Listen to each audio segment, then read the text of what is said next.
Welcome everybody to another episode of Unstoppable. Today we have Sal DiBenedetto. He is the Grub father. That I am. What's going on? So from what I understand, it is the largest.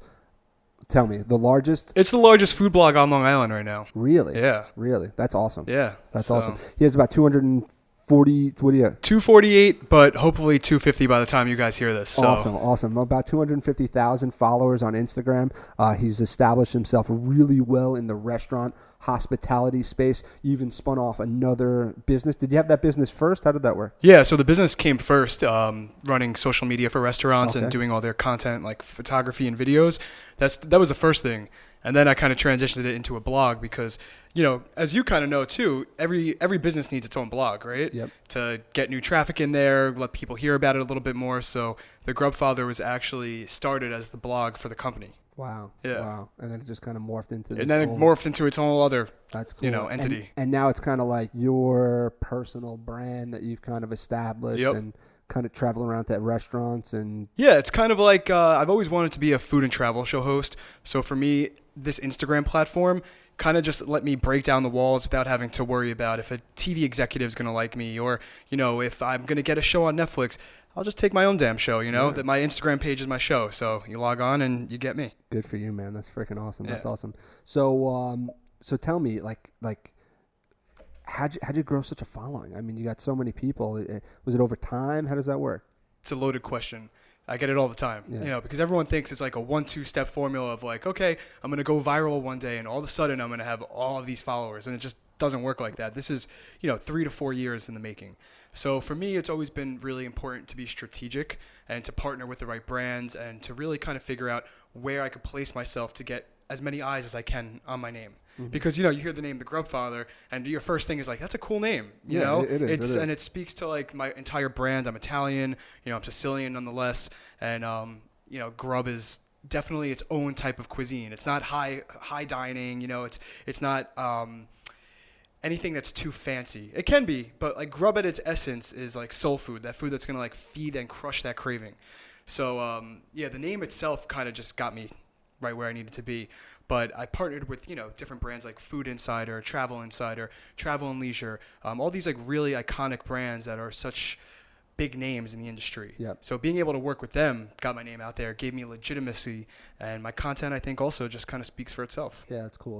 And I mean, sometimes all it takes is a lot of partnerships, right? And kind of partnering with the right people, partnering with the quote unquote influencers or media outlets. And how'd you establish those partnerships in the beginning? How'd you get a name for yourself and be able to build up the balls, quite frankly, to reach out to them? How did that work? Right time at the right place. And that's how it's always been. Yeah. I'm a big believer in destiny and karma and all those types of things. So I try to always just be like a good person. And I've always found that, as the more positive energy I put into the world, the more great things come my way. So I've just kind of like been living by that mantra. But I'm telling you, I've met people in cafes that just happen to be editors. Or, I've just happened to ask someone, oh, you want your picture taken in front of this? And then, they happen to be a producer here. So it's been really a lot of like right moments and right times and, just my personality. So that's so funny, man. I tell everybody all the time.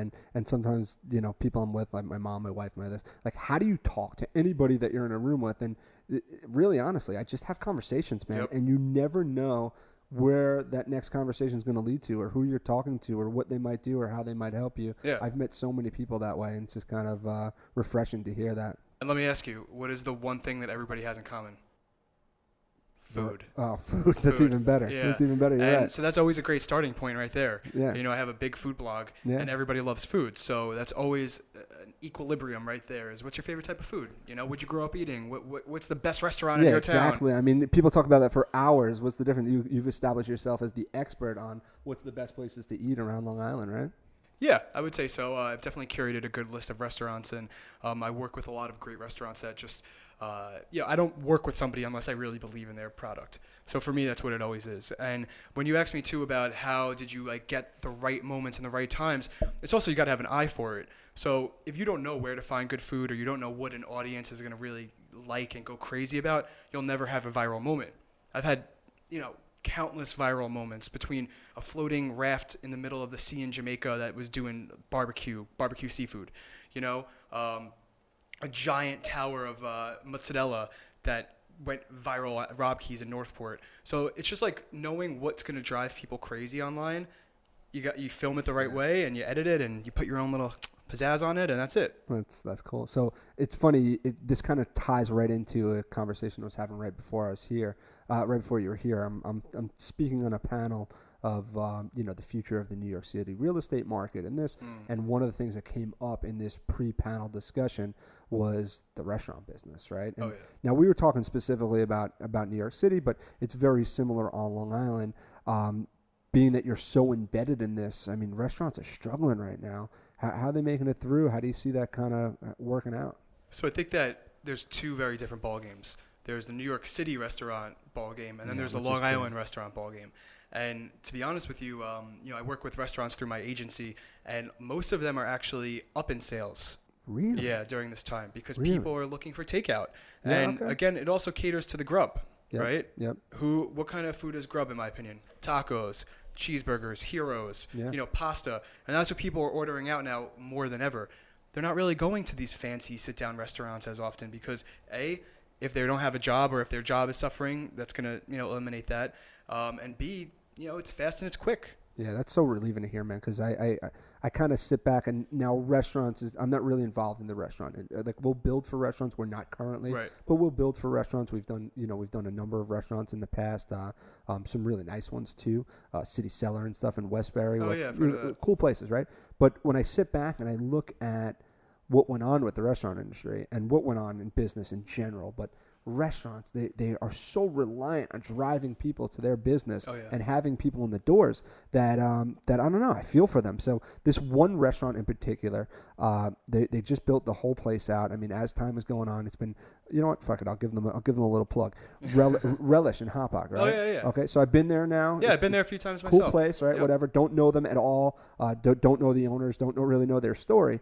But I know that being from Hauppauge, I go past the Pizza Hut over there, like, all the time. And the thing was a shithole for, 15, 20 years, for however long it hasn't been there, right? And now all of a sudden somebody's doing something with it. And it's like, wow, this is cool. Yep. There's going to be a restaurant going up there. And these guys build out this beautiful place, restore the whole property, new roof, new set, like the whole new storefront, outside seating. And then all of a sudden they're about to open and they get hit with this whole pandemic. And like, I just think about it, like, these guys are getting hit from every which direction. So to hear, I mean, those guys were just one person that I kind of held dear to my heart because I pass it all the time. But to hear that the restaurant business is doing well and a lot of your customers are doing well is phenomenal. I mean, yeah, and I mean, I can't speak for every restaurant owner because some might hear this and be like, what the fuck are you talking about? You out of your fucking mind? Maybe they'll call you. No. Yeah, exactly. Well, give me a call. Yeah. But the thing is that, especially like someone like Relish, right? Yeah. I look at something like that as someone who's from Hauppauge as well, and they uplifted the community. Yeah. That Pizza Hut was such an eyesore for so long, and it just sat there desecrating. Yeah. And then all of a sudden you get this beautiful new restaurant. So, of course, my first instinct was, let me go there and support it. I've been there a few times for brunch, for dinner. That's me too. So I'm all about stimulating like the local economy. Yep. And don't get me wrong, I love my deals that I get with like the big brands because, of course, pays well. And I don't, usually there is a time and a place for Taco Bell and Red Lobster and things like that. But it's all about local economy for me and driving local economy because that's where, like, home is where the heart is, right? Yeah. So totally. I could work with every national brand, but if I'm not doing something to really kind of shine a light back on where I came from, it doesn't feel right to me. Especially since your audience has been built from, it's a homegrown audience, right? Like, those are all people that are... Well, I lived in New York City. I lived in Brooklyn for, right when I graduated from college. I was there for 3.5 years. And when I finally made the decision to move back to Long Island, my food blog, I had about 10,000 followers at that time. And I was like, all right, I'm screwed. I was like, I'm going back to Long Island. Nobody's going to care about my food blog anymore. Like, this is just going to go to shit. And then I moved back to Long Island, and I realized nobody was doing what everybody's doing in the city. Of course. So I was the first one on. Nice. And that's how I just started blowing up. And I went from 10,000 to 30,000, I think within like 2.5 months. Wow. And I was like, wow. I was like, crazy. This is an untapped market. I got to tap in. That's crazy. So let's talk about strategy for a second, right? So a lot of people will probably know a lot of the restaurants you've worked with or reviewed or this or whatever, but do you find that certain restaurants right? You're partnering with the right restaurants that have the right audience or the right people or the right following. Do you find that certain things boost your audience a lot more than other things? And what does that look like? Yeah, my audience, like I was saying earlier, is just like obsessed with grub. Yeah. You know, like they love the heroes, they love the pasta, they so it's love more pizza. about the food, you think, than the audience? Yeah, I would say that. Oh, you know what I'm saying. More about the food than the restaurant establishment itself. I think that the food drives them to the restaurant. So, you know, for instance, I recently started working with this one place called Louis Pizzeria, and they have capellini cakes. Okay. And capellini cakes are not like a typical thing you find at pizzerias. Like, you can find them, they're around, but it's not something people see every day. It's a fried pasta square. Okay. Did you ever see it? No, I don't know what you're talking about. It's delicious. I'm embarrassed. It's not like totally normal, but not totally rare. Okay. You know? And when I knew they were doing that, again, I was there at the right moment at the right time. I was like, are you going to film that by any chance anytime soon? Because I would love to get in the kitchen for that. I could come next time. You tell me when. And he was like, they're actually about to start making it in 5 minutes. So I'm like, okay, great. Let me hop in the kitchen. 100,000 likes later. Oh my God. Okay. That's crazy. Blew up their account. You know, they had 100 followers. You know, now they're like well into the thousands. Like they, you know, or 1,000 plus. And it's just like one of those moments where you're like, okay, I know my audience is going to go nuts over this, you know? So it's about finding the right stuff, and you got to know like what they want to see. That's what it comes down to. Yeah. But I like staying in touch with my audience, you know, like I answer DMs, I answer comments. I like to get to know people. I ask questions on my page. It's about building out a community, and that's why I call them like the Grub Fam, because for me, it's like, you know, they're part of my dinner table, so they're part of my family. That's cool. You know, digitally speaking. Yeah, that's cool. That's cool. Now, do you find that certain strategies that you're using can kind of be applied to any industry, or is it kind of specific? You have to find your niche and kind of work with it. It's hospitality at its core. Yeah. So that could go for hotels, it can go for restaurants, it can go for travel boards. The thing is, when you really think about it, how I see it is like I'm like a waiter to the world, right? What I'm doing is presenting people a dish every day, right? Showing like a little bit more in depth, but I'm presenting it to you. And I was a waiter my whole life, and I loved it.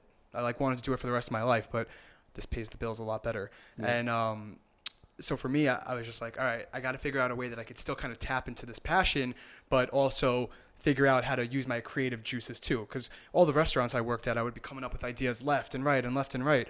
But then here I am making, you know, $5 an hour as a waiter and plus tips. So I took that creativity and applied it to a professional field, and this was the result. How do you monetize it? How do you monetize the blog specifically? Well, the blog, if like Instagram pays me nothing, of course, you know, and people think that like people get like, how much does Instagram pay you? They don't pay me anything. But they should give me a blue check, I think, you know. But no, they don't pay me anything. But brands will reach out. So big brands like Taco Bell, like Red Lobster, Mountain Dew. And they'll say, hey, we want to use your platform to promote something that we're doing. So, you know, Taco Bell flew me out first class to California to go to their headquarters, to go to their test kitchen, to do a whole thing on their vegetarian menu that they were launching. You know, paid me really nicely, flew me first class home. It was great. Yeah, so working with big brands is how I monetize the Grubfather. As far as the restaurant... I have to ask, and I hope you don't tell me none of my business, but how much does the Grubfather charge for something like that?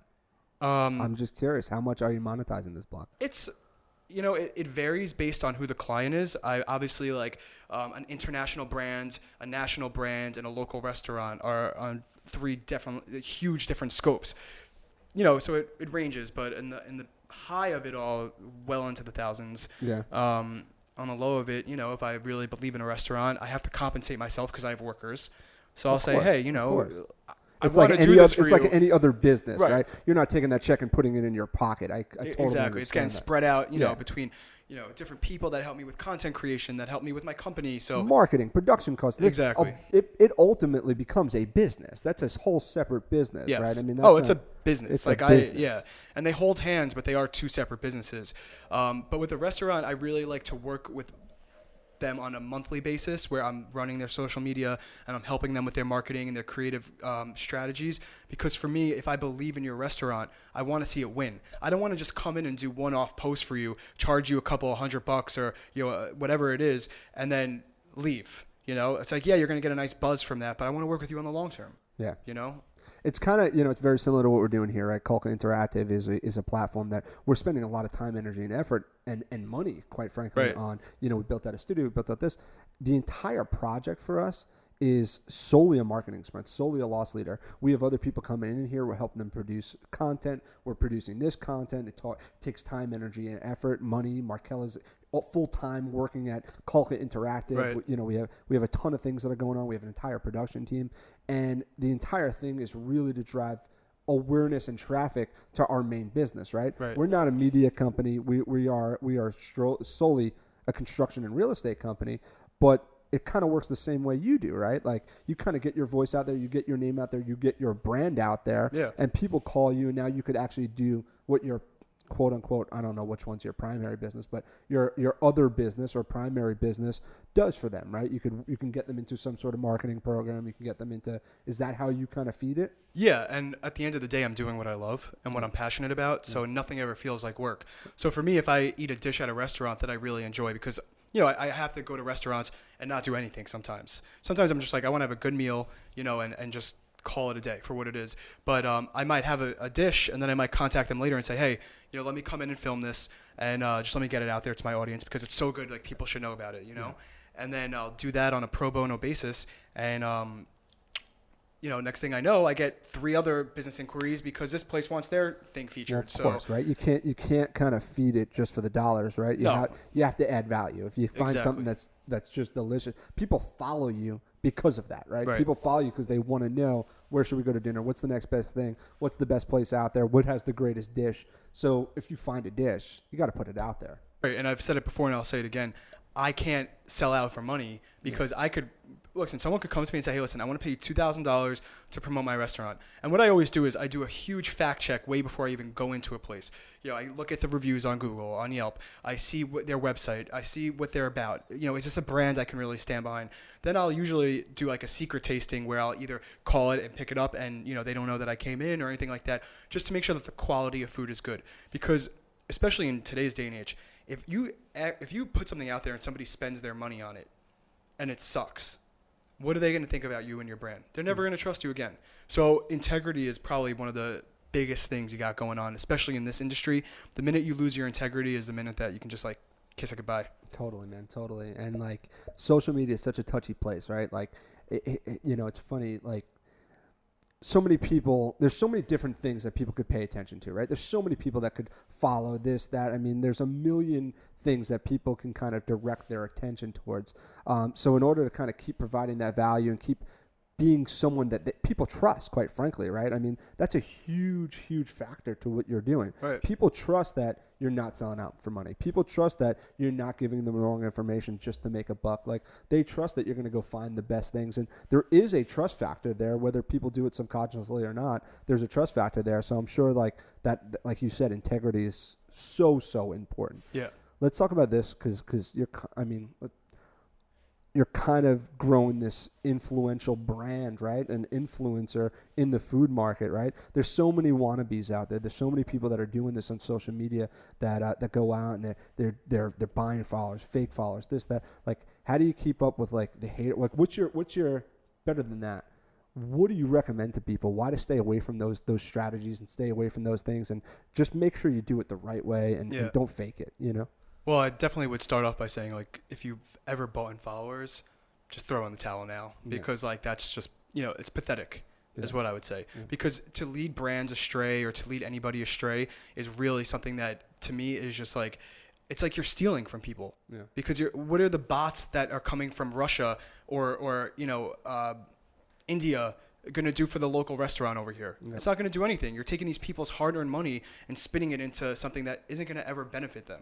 So I would say definitely do not move to that strategy. And it's crazy, right? And like people are probably so enticed and so there's so, I don't know the right word for it, right? But like they probably are drawn to doing something like that, right?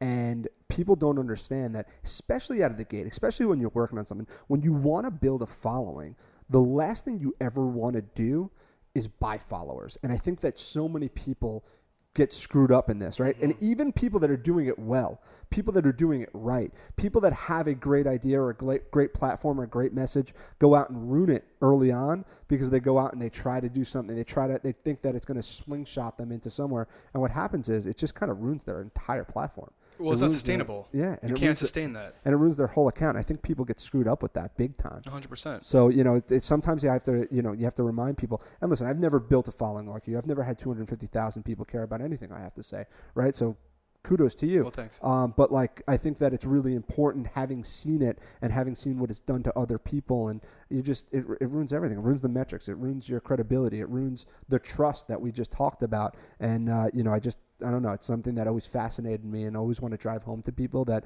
as enticing as it might be, don't do it. Right. And we live in a society that's literally powered by social media, right? Yeah. Everyone gets that high off of doesn't matter. Maybe your average like ratio is 50 likes, but on this picture you hit 75 and all of a sudden you're feeling good.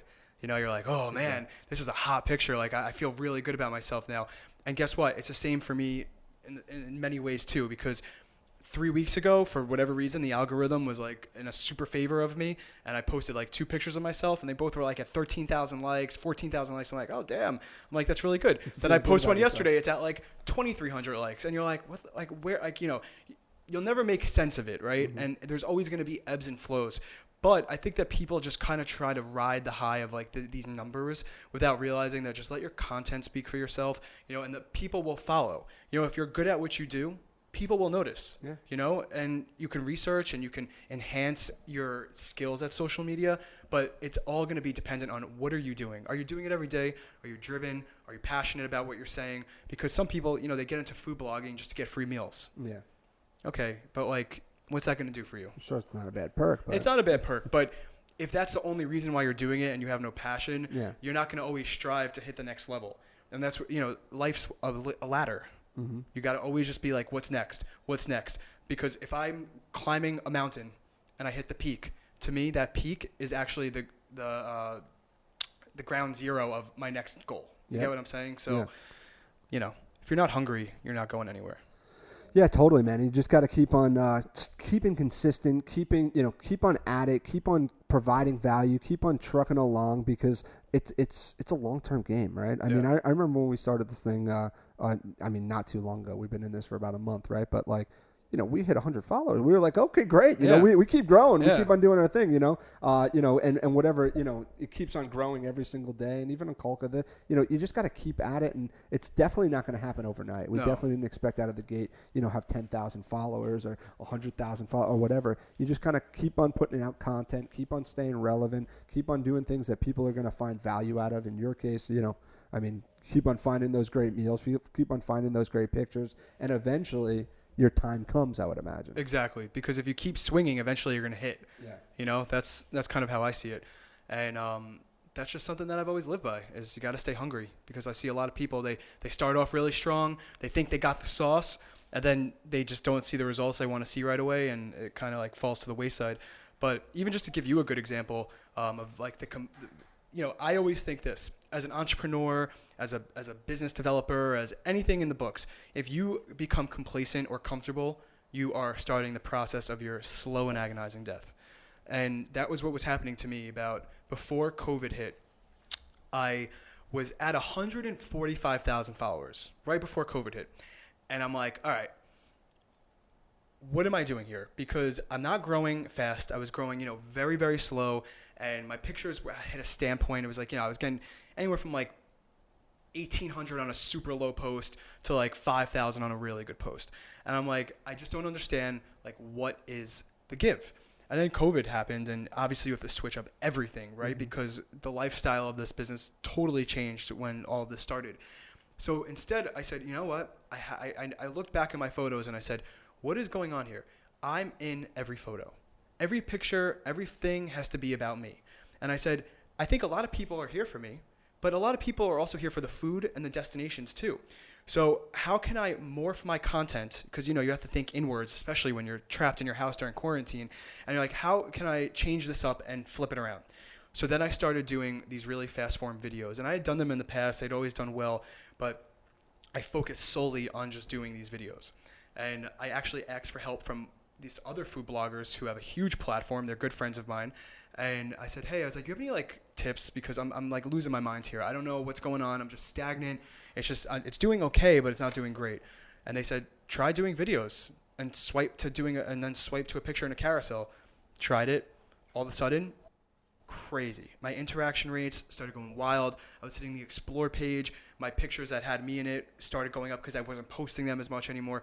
And I grew over 100,000 followers since COVID started. Wow. Just from switching up that content. That's cool. Yeah. That's cool. So sometimes you got to take your ego out of it, you know, and you got to take like your perception of what you think is always going to work, and you got to be like, all right, I got to switch it up. Totally.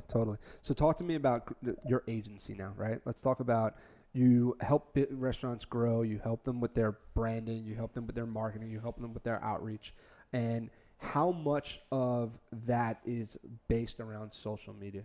All of it. All of it. Yeah, I do all their social media. Okay. So like me and my team. Any other services, or is that solely what you concentrate on? We do Facebook, we do Instagram, so we do all your posts on those. I create all your content as far as videos and photos, and I do creative ideas. I've come up with tons of different recipes around Long Island that, you know, if you have, it was my idea, and a lot of them like go really viral, and people actually like flood the gates to get in there. So it's awesome. It's just like being a waiter and like amplifying it. It's like, you know, I can't explain it.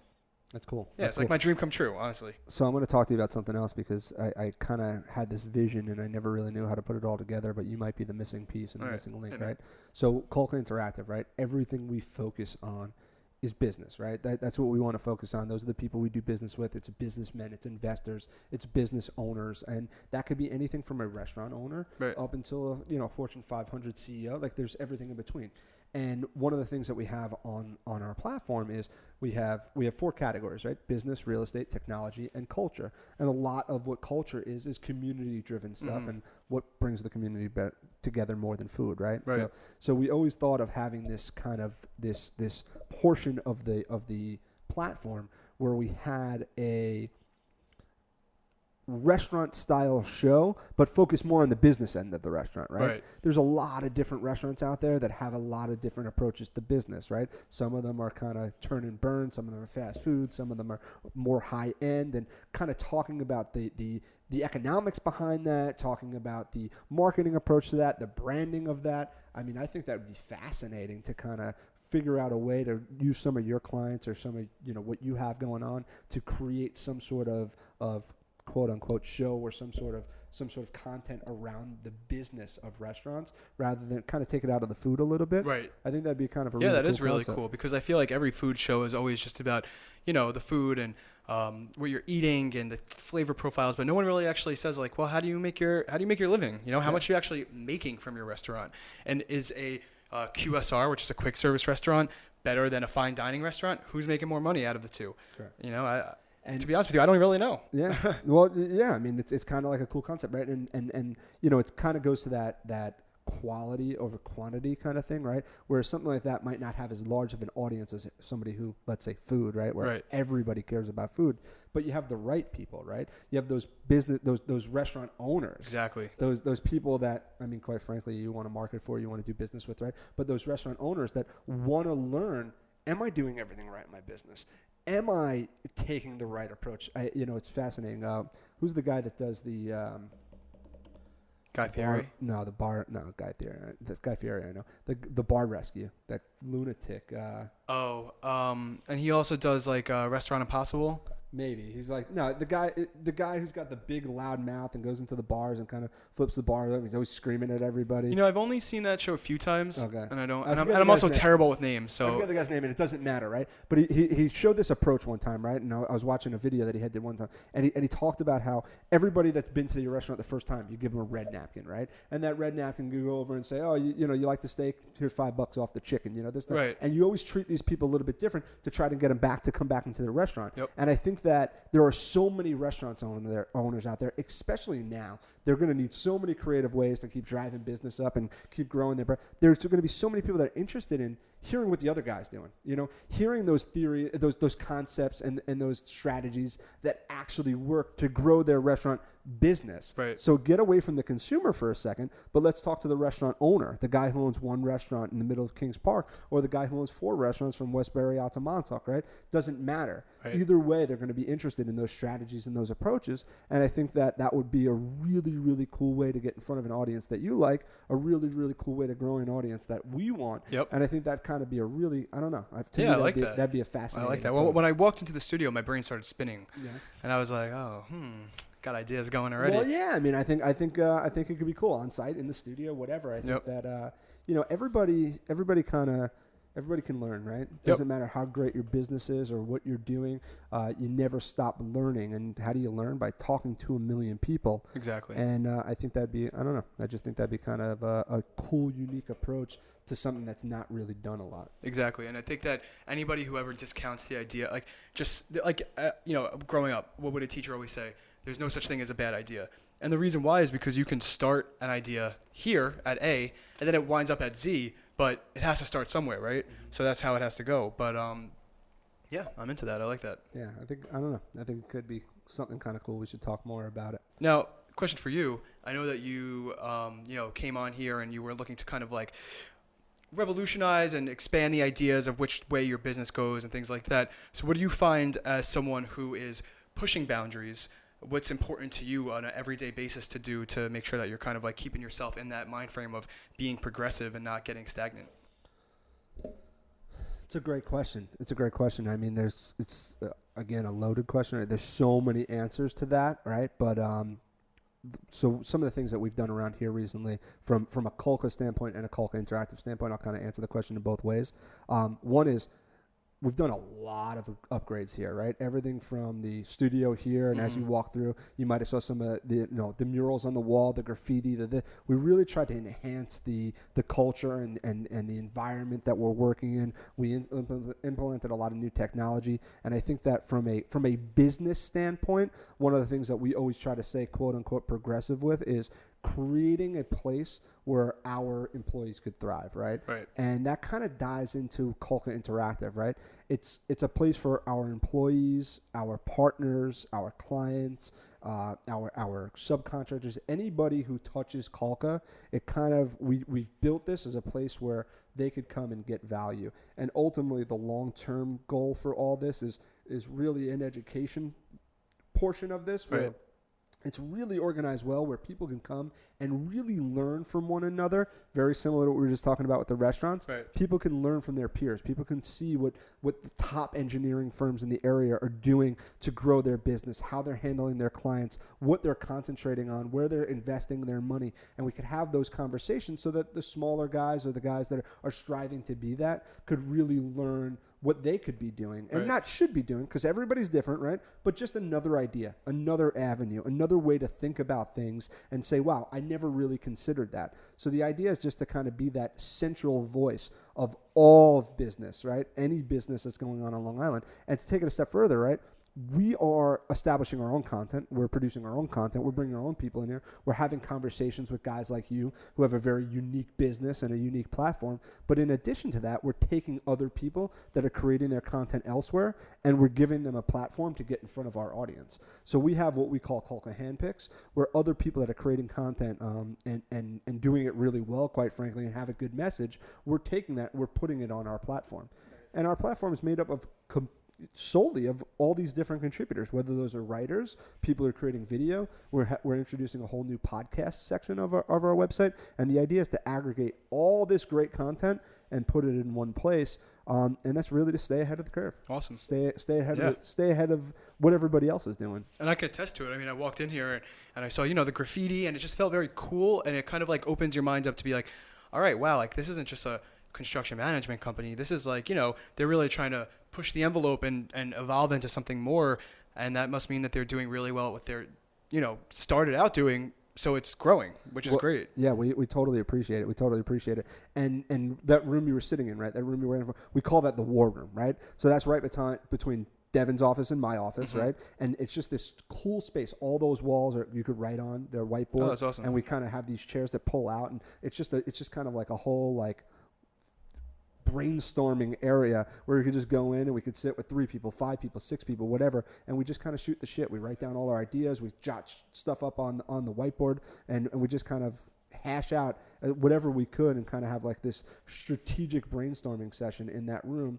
And we try to make it creative. Yeah. We try to create a creative space where people's ideas can flow. People aren't afraid to talk. People aren't afraid to give their 2 cents. You never know where that next best idea is going to come from. And we just kind of, we try to create an environment where everybody can strive. And that's good. So that's definitely, that's a great answer to my question. we appreciate it. We appreciate it. So yeah, man, I think that if you're not following them already, you definitely check it out. How do people find you? Yeah, you just go on Instagram and search @thegrubfather, and it'll be my face right on there. So I mean, can they see my face on this? Is this gonna be a video? This is all video. So it's my face, and then just hit follow and get ready to get hungry. All right, awesome, and we should definitely talk more about our little idea and kind of spinning that off and kind of doing a whole business portion of that, because I think that'd be really, really cool. Oh yeah. I think we kind of pull our heads together and kind of figure something else like that out. And if you're a restaurant owner and you want to get in touch with somebody and you want to find a way to market your business, who better than the Grubfather, man? He's putting it out there. He's in front of all the right people already. It'll be a great platform for your business, and I highly recommend it. Hey, thanks, man. I appreciate that. Sal, thank you very much for coming on. You. I appreciate it. Hope to have you back soon. Yeah, absolutely. All right, cool. Thanks. All right.